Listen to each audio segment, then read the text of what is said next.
Hello and welcome to another YouTube cast. I'm Wardy, and today we're going to be covering a TvT from the recent Olimoleague. You guys seem to enjoy the series we had the other day between TY and Zest. That was in this same tournament. This one's a bit different. A couple of players who... I think one of the players who you guys may remember from way back when, but it has really been a while. In the top left-hand side of the map, our Red Terran player, previously on SK Telecom T1.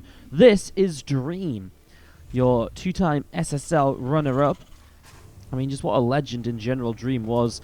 He was a player who kind of came out of nowhere almost, and then suddenly in SSL was like, you know what? I kind of fancy winning some tournaments, and he had some really amazingly deep runs and started doing really, really well in some of these events, and it was a bit like, whoa, where did this kid come from? Because he was just like, he was just on SKT1, and he really just came out of nowhere after being in 2012 and 2013, kind of like a runner-up, a Code A player. He had a run in Katowice where he finished second place, and then 2015 it was just his year. He had two SSL second places. He had the Casper Cup third/fourth finish as well, I believe. And he had a couple of good runs in GSL too, round of 16s, maybe even a round of 8 mixed in there. I think he even made it into the WSCS Global Finals at some point. He was a player to really contend with, and he was really a force to be reckoned with altogether. Never picked up a championship, but now he's back after military service, and he's definitely going to be a Terran to keep your eyes on. We have all the Terrans here today. As to the bottom right-hand side from Jin Green Wings, our blue Terran player, Kua. Here's another player who, I actually have to say, like, if you compare Dream and Kua together, and kind of with each other, I feel like their results are, for the most part, very similar, until you get to that sort of run where Dream really just did those amazing things and was able to all of a sudden be like, hey, you know what? I'm going to win this event. I'm going to win, or not win, but I'm going to have a deep run here, a deep run there. It's kind of the same for Kua. He's had a third and a fourth place finish in a couple of GSLs now. He's been consistently top, from a Code A player into top 32 or so more recently as well. So definitely want to keep our eyes on here as we kick off into this TvT series. This should be a good one. I mean, obviously, Kua has been continuously playing, whereas Dream has taken time out for military service, and so you'd expect Dream coming back may not currently be in the form or the shape that we expect him or want him to be in. But it will be very exciting to see what he is able to come up with. Interestingly enough, actually, Dream going to be playing in the WardiTV Invitational number 7. That's the tournament I'm streaming on Twitch next week from April 1st, 2019 onwards. So if you guys are listening to this YouTube video, watching it pretty close to when it's coming out, make sure you check that out next week for all of these matches that might be kind of interesting, featuring very similar players to those we cast here on the YouTubes. We do see the Hellions and the Reapers taking a good fight in the middle of the map from both sides, both of them losing their two Reapers. There is Dream with a little bit of an advantage though, and will be chasing down that one super low HP Hellion. I don't think Kua can get this away, but what he is doing by running it into the top right-hand side of the map, he's stopping Dream from being immediately in a good position to come in towards this position right here and to shut down, to use that Hellion again. So he kind of disjoints that Hellion from the other reinforcing Hellion and from attacking at the front. This will get weird though, because actually now these two units from Kua are kind of in the middle, but then this Hellion actually backed away for a little bit too long, so that's a Hellion for a Reaper. Now the Reaper shows up from Dream. Is everything just going to die in this fight? Like, all the Hellions go down. Wow, okay, so at the end of this, all that's done, 2 Reapers and 2 Hellions lost on either side, but it's also 3 Reapers lost from Kua. So he's lost 1 extra Reaper here. Maybe not for long, though. That Reaper is just going to survive now. Kua has lost an extra Hellion as well. So Dream definitely winning out in the early stages of the game. As beyond this, they're both going into similar openings, right? They've both got an orbital command coming up on the natural expansion at the same time here. It really is just this Hellion Reaper advantage that Dream has. And he's going to be able to get a couple of SCVs with this now. The Hellion does a lot of damage here. And you can see workers just dropping. I think that's 3 SCVs killed. So Dream definitely getting the upper hand in the early stages of game number 1 of what is a best of 3 series from the Olimoleague number 150. Raven coming out on each side as well. Cyclone coming through. And we are just going to be seeing the Cyclone from Kua popping out and is going to chase that Hellion away out into the center of the map now. Siege tank on the way up from Kua as we do see the Cyclone and a couple more Marines continue to come forwards. So they're going to be positioning themselves at the front here and just going to be seeing what Dream might want to try and get up to now. As we do see this army heading down to the lower right-hand side. Command Center obviously on the way up. Third CC already being established, something that's pretty traditional for TvT to take a super fast third base. I kind of like this though, like it feels like the Marines in the front should have been able to maybe tank against the Cyclone for a little bit, but he didn't. With the auto turret now, maybe Dream can get something done. Not with the siege tank there though. Lock onto the Raven for a moment. He's going to move into siege tank fire and res. Yep, that's not a good idea. And now he's going to get out of there. Only loses a Marine to the Cyclone lock on as well, so not the end of the world. And we are just going to see Dream backing away. Still has that little bit of a worker lead, but it's nothing that Cure can't bounce back from. I'd say the bigger kind of factor in all of this is the fact that Dream has got a third CC about to finish up, while Cure, no third CC, still on the 111 production, so he's not moved off of the barracks factory in Starport yet. Whereas Dream, again, like, look at all of this production here. Third CC, the 2 extra barracks. Is this really how far ahead he is? I mean, I guess not just the workers that he killed, but also the fact that he did stop mining for a little while. SCVs were pulled to defend that attack coming in. So, it does kind of feel like there's a little bit of something going on here, as that Raven might actually go down. That auto turret was way too late as a response. That's a shame. That was a high-energy Raven as well. Auto turret needed to come down way sooner, or an interference matrix on top of the Cyclone.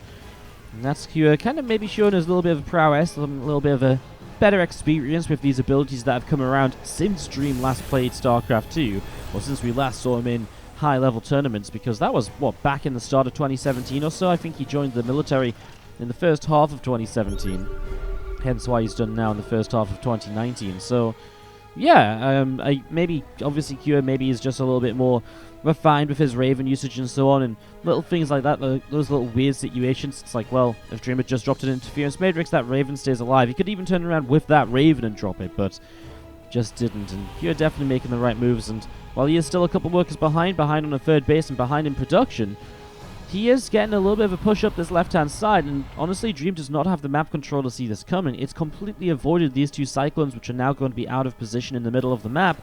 And he's just going to get into position up here. The tanks are in siege, and Dream is absolutely going to be in some trouble here as these tanks push forwards, and an anti-armor missile going to strike from the Raven, actually. Auto turret dropped down from Dream, who will pull SCVs in to try and help this out. He was having his own tanks interference matrixed.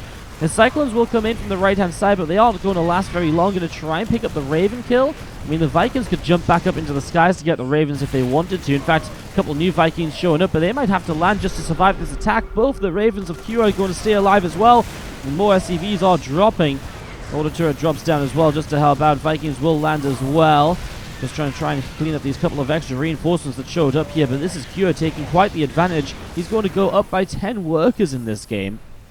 So Cure taking the 10-worker lead, and he's going to be tying things up in terms of army as well. So actually, I kind of like it for Cure. That was a good amount of damage done. Makes up for his later third base, and kind of makes up for the lack of a second and third racks here. He was able to get enough damage done. I guess that was maybe the difference. Dream, while he did throw the second and third racks down earlier, maybe wasn't as on top of building those tech-based units as his opponent was. I guess he lost 5 factory units, though, 2 Ravens. He lost the same amount of Vikings, so maybe so. Maybe it really was just that early economic damage that gave him those extra early barracks. That's really crazy how much of an advantage there was from that. You see Vikings coming up to this upper right side. 1 Viking already going down for Dream. As, he's just kind of out in the middle of nowhere. So a couple of moves that have not really I guess sort of collaborated together to really kind of make much sense, as we do see these Vikings of Cure currently having a pretty good time, although he will lose out on this fight, if only just. It's probably actually going to be Vikings trading off at even points. Stim in towards the 2 siege tanks. There's nothing to protect them, so with a good split on the Marines, Dream will clean up this army.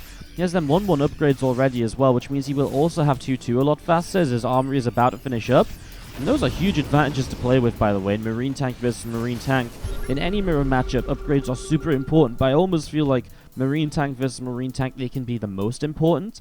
Obviously, if this, Marines just all die to siege tanks, it doesn't matter as much, but if you do have Marines fighting Marines, upgrade difference is hugely noticeable, and it really does swing battles sometimes. So Dream will have that in his favor. Maybe we'll be able to do something with it as an attempt to drop down the right side.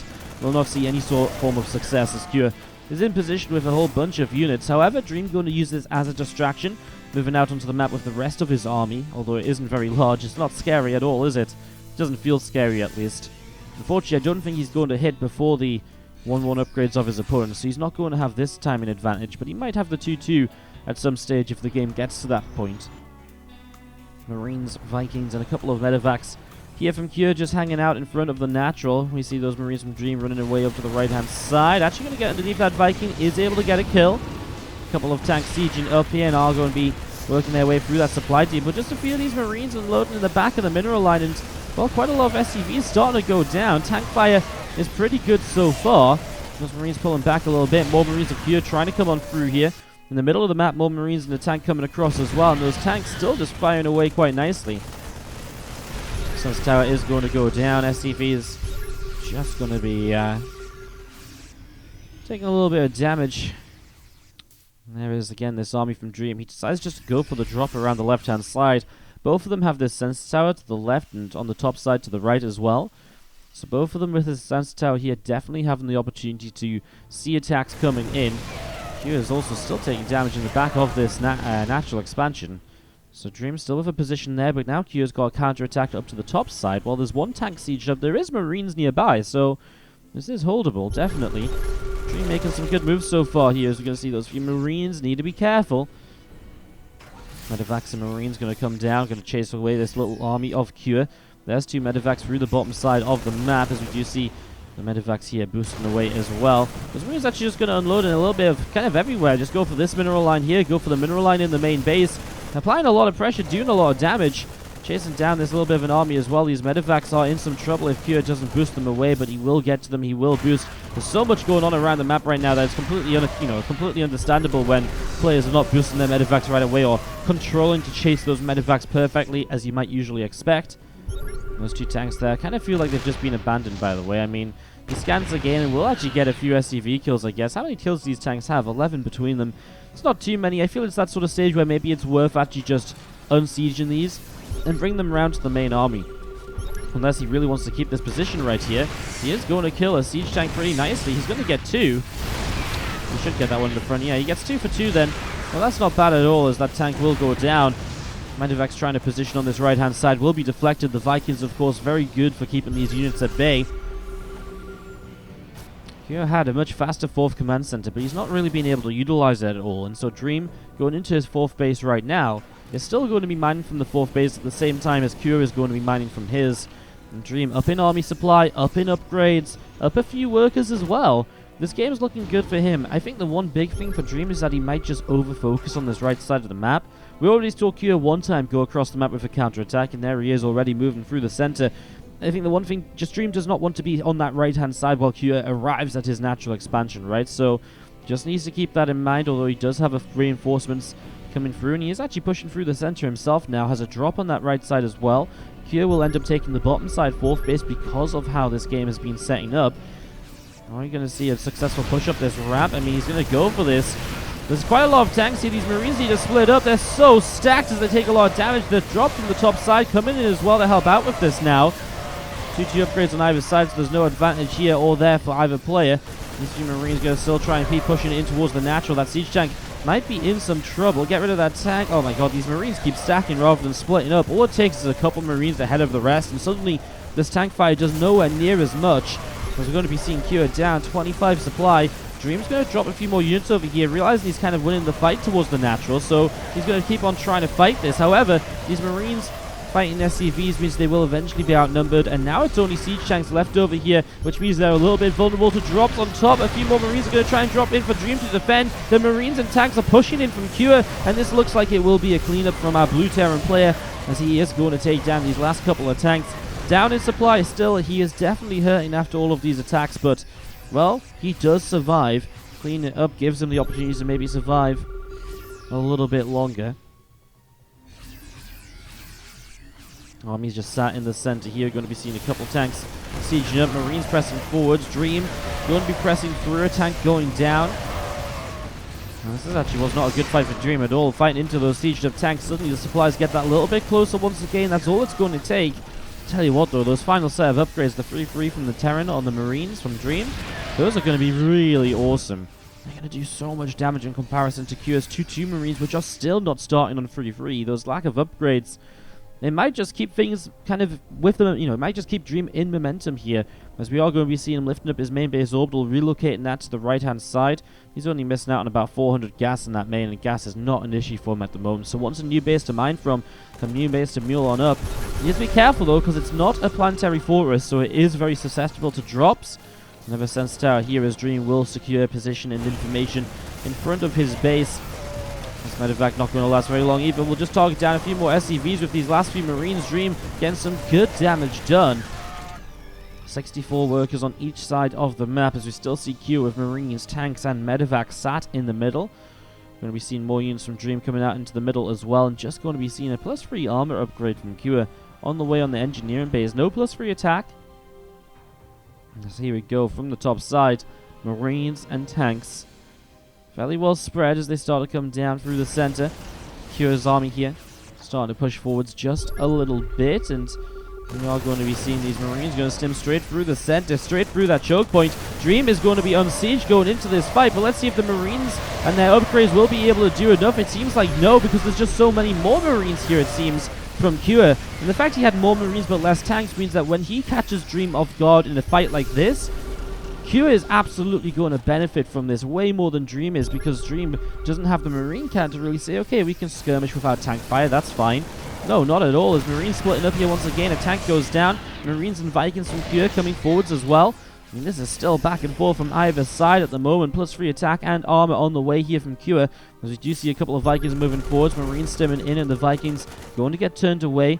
I mean, this is 5 bases of Dream just trying to hang on against the 4 base of Q at the moment, because Q really has turned it around in the last few moments, making some great plays, some great attacks, and getting a lot done. Is going to see that Marine in some trouble as well. Tank siege up, kills the Marine off.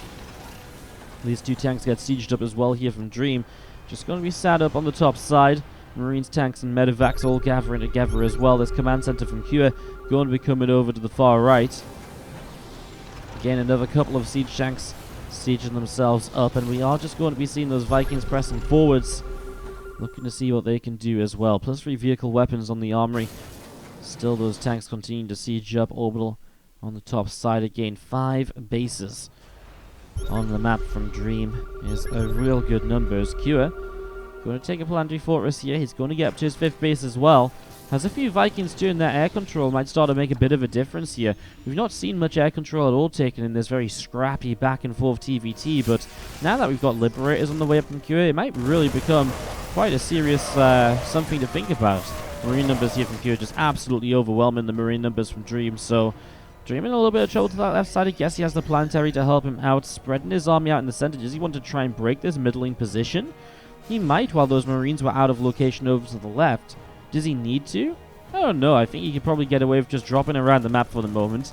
I guess the biggest issue is now, especially as this Marine from Q comes in and sees that this is just an orbital here. Now he knows that, Q knows that this base is very vulnerable, and Dream is really going to have to commit a lot to defend that base, rather than just being, Marines are going to be just kept off, at bay by planetary fortresses.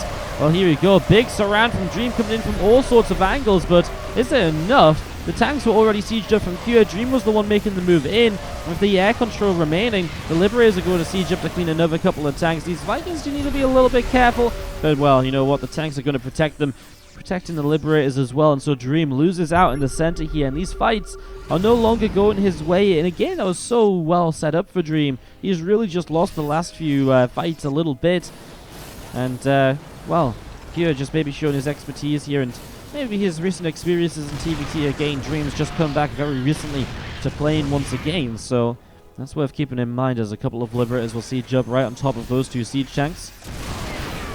So Marines getting picked off pretty quickly as they just kind of wander forwards. Tanks obviously in pretty annoying spots. A drop across the map will not really do too much, just a few SCVs of damage. I mean, it's damage that Q can very easily just absorb into his economy right now. He's fine. He's still on 60 workers, and he's got this push over here, and that's going to be doing much more serious damage, as Q will take game number 1. Dream tapping out, but one hell of a fight from a old player who has just come back from military service. What a way. I mean, this is the first game I've cast from Dream, and I'm very excited to see more. So I guess let's just go into game number 2, see if Dream can get off to a great start again, maybe, because again, this was a fantastic first game of the TvT, so let's see how it continues. Let's go. Game number 2. On the top left-hand side, we've swapped colors. Of course they have, just to mix us up a little bit. This time in the red, the Jin Air Green Wings player is Cure. Up against the blue Terran in the bottom right-hand side, we've got ourselves Dream. Alright, so game number 2 of this best of 3, getting started up. Getting this ready to go. Have a little look to see what's going to be happening here as we get things set up. Ready to roll. Honestly, Dream's games have been very fun so far. I'm almost tempted to cast some more of these for the next YouTube exclusive, although I do try and switch up the players and switch up the matchups a little bit. I tend not to cast mirror matchups because I know it doesn't interest a lot of people, but I feel like this one has definitely turned out to be pretty awesome so far.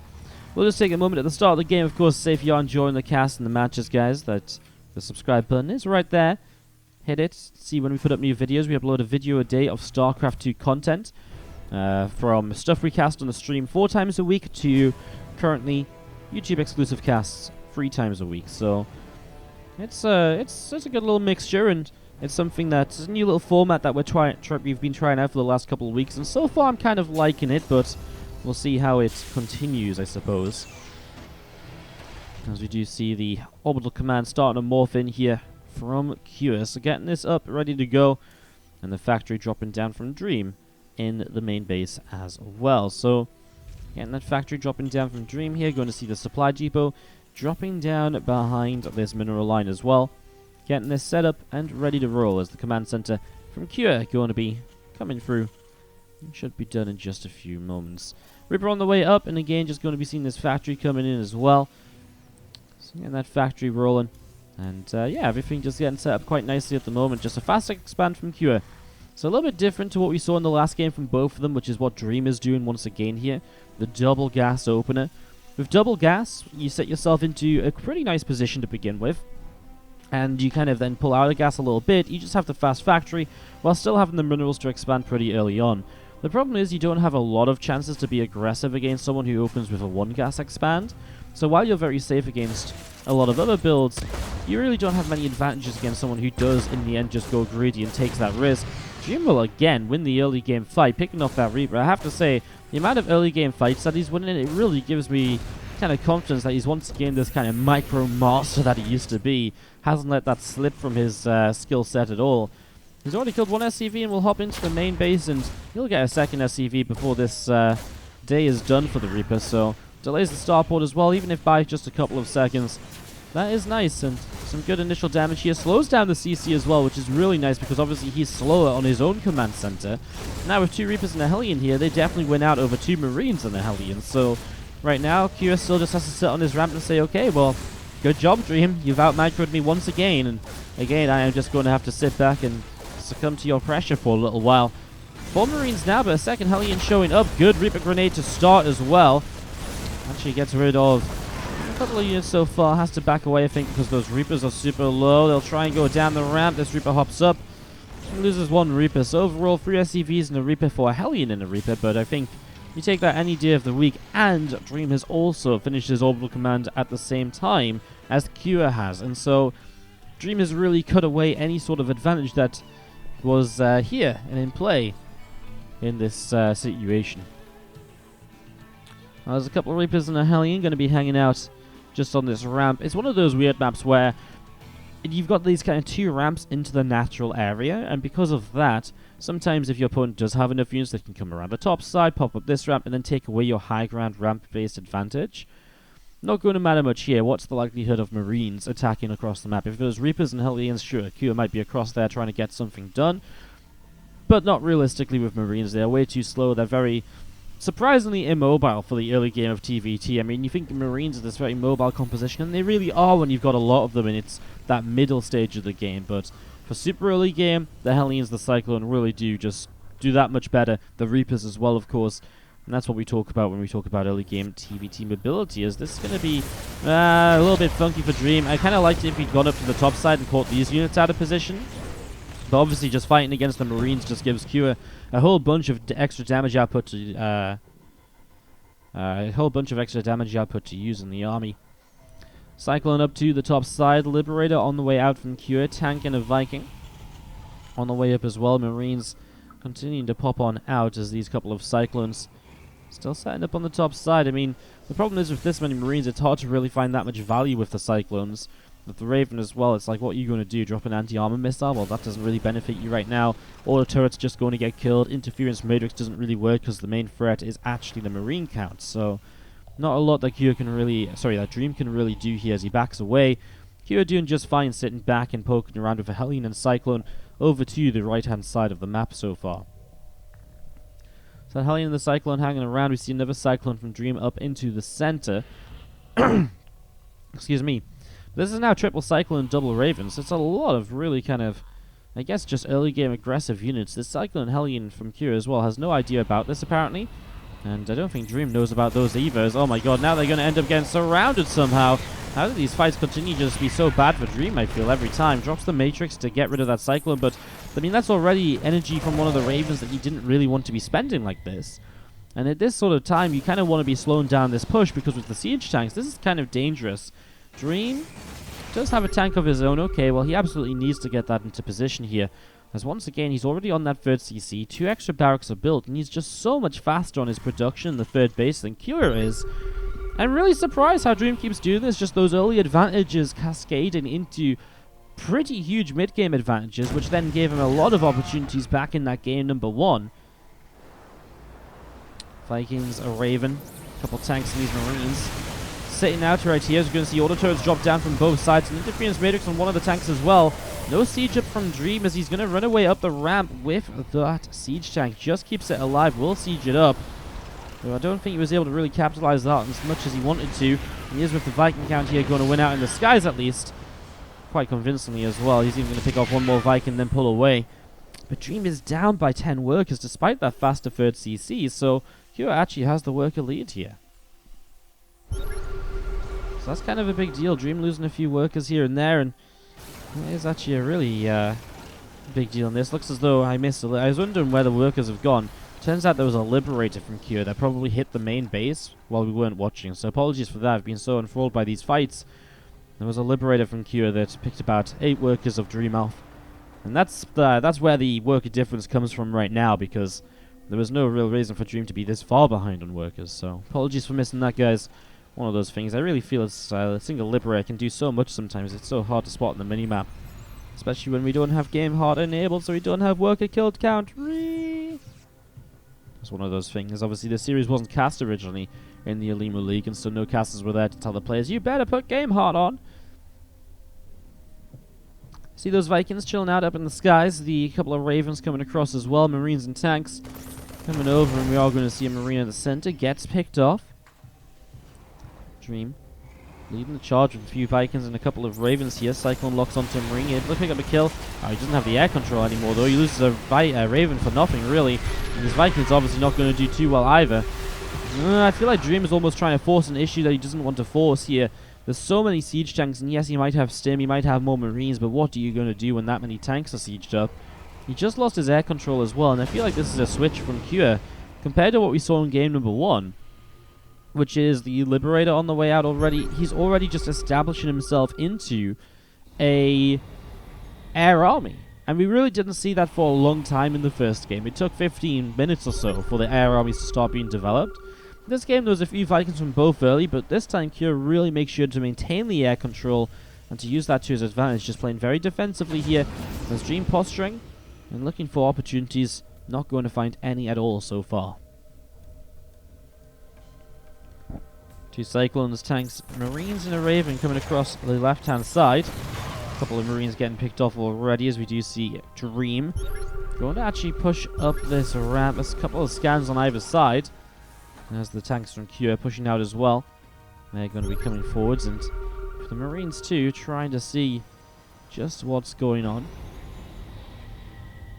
Dream going around to the top side. There's a few more Marines just unloading in the main base.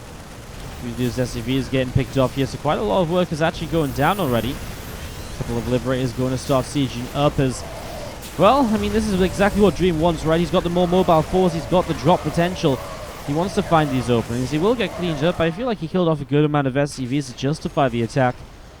He needs to get 2-2 upgrades going because, again, those upgrades are one of the advantages he should still have, but he's letting that slip away by not starting +2/+2. Has the gas for it as well, so it's just a matter of, clocking in his mind that he hasn't started those. And you can see now, Kyo's actually going to be pretty even on the +2 attack upgrade. His armor will be behind, yes, but that's already a pretty big deal. Kyo able to kind of maintain a little bit of an advantage here. As you see those tanks, or I say maintain an advantage, I should say kind of take away the advantage from Dream a little bit. Maintain a consistency in the upgrades with what Dream has. You'll see another drop just in behind the mineral line. A single tank will be backed up by Marines pretty quickly, so not that much damage done once again. Dream will not find a lot with this drop. And to the top side, a medevac now is found by Vikings. And this is always the threat when your opponent has air control, and that's a full medevac that just goes splashing into the port waters of Port Alexander without much gained at all. Well, in fact, with absolutely nothing gained. Fourth base from Dream about to finish up here on the far right-hand side. Marines, tanks, and a medevac from Dream hanging out in the center still. Still got some units down to the bottom side of the map as well. Sensor tower set up from both players here so far.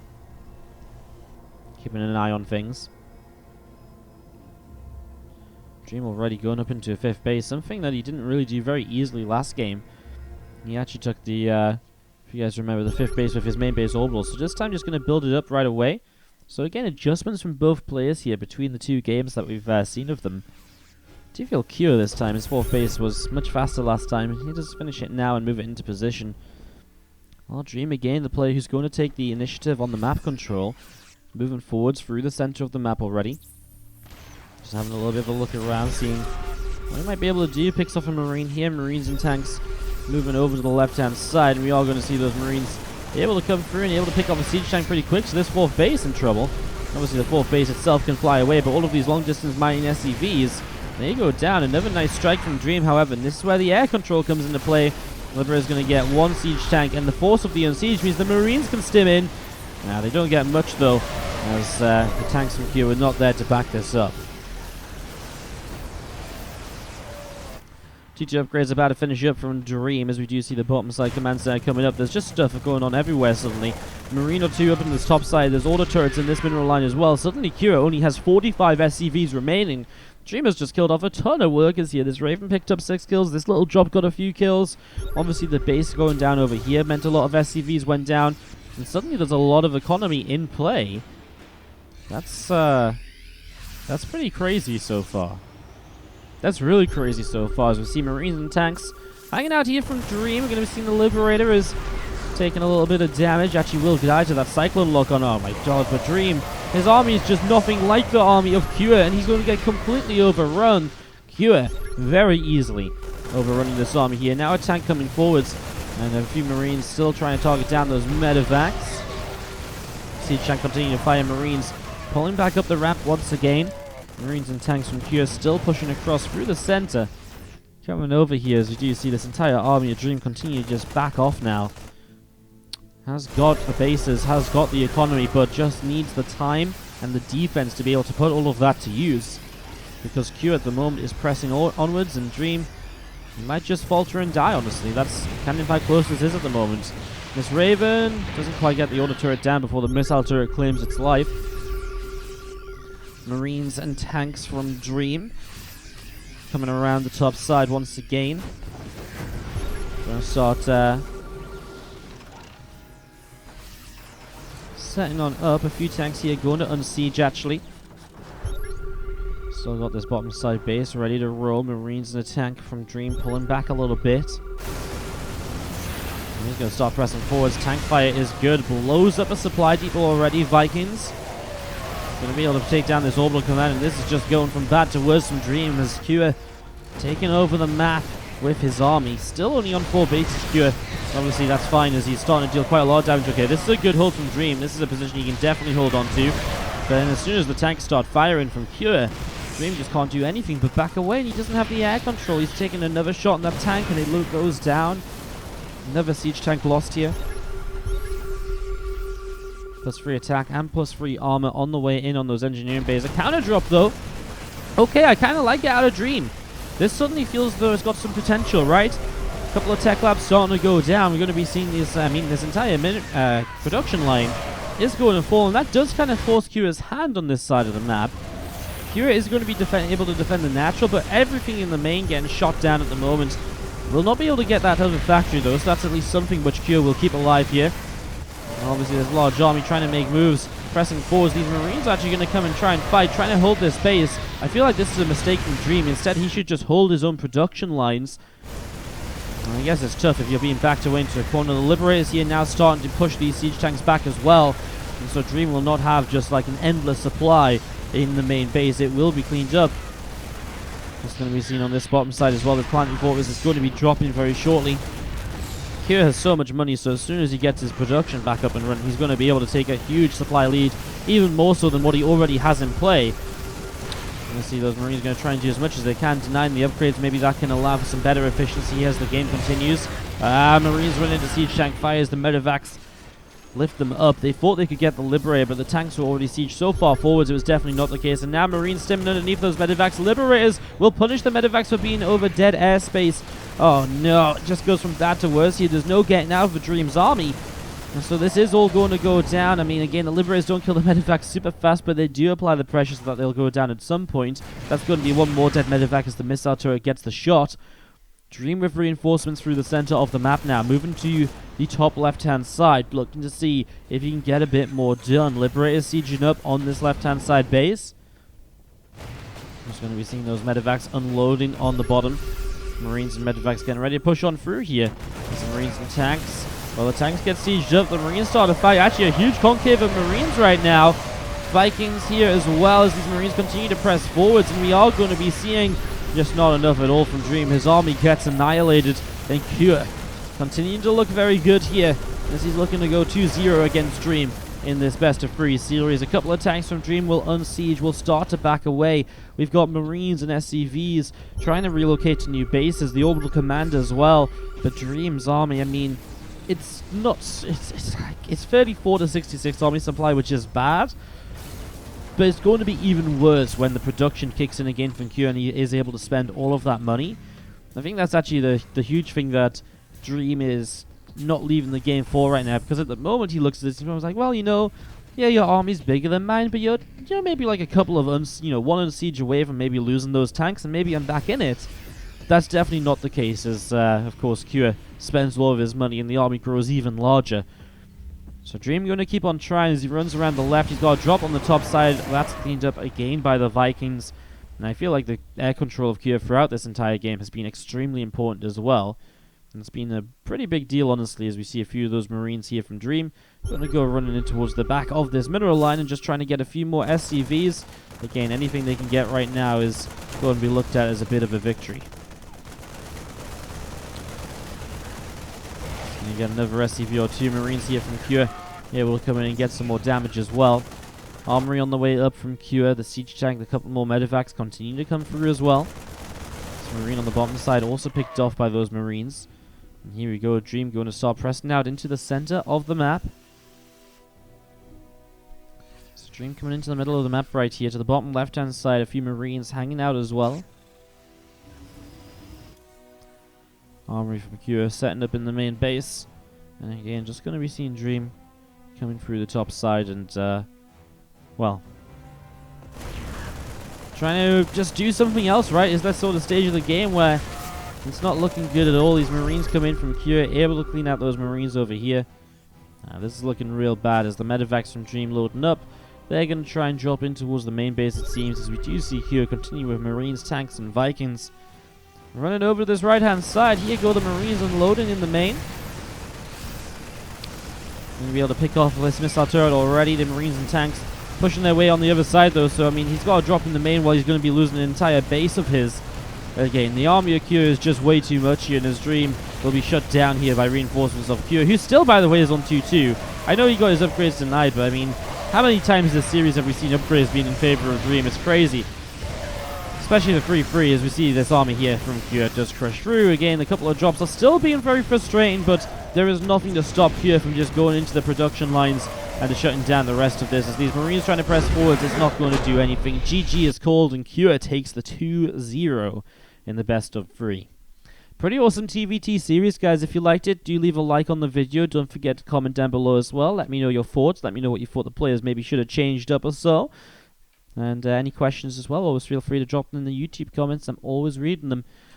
Don't forget to subscribe to the channel as well. Thank you so much for dropping by today, guys. As I drop a coin, which probably comes through on the microphone. You guys are like, what are you doing? I'm like, just throwing coins around, guys. I don't know.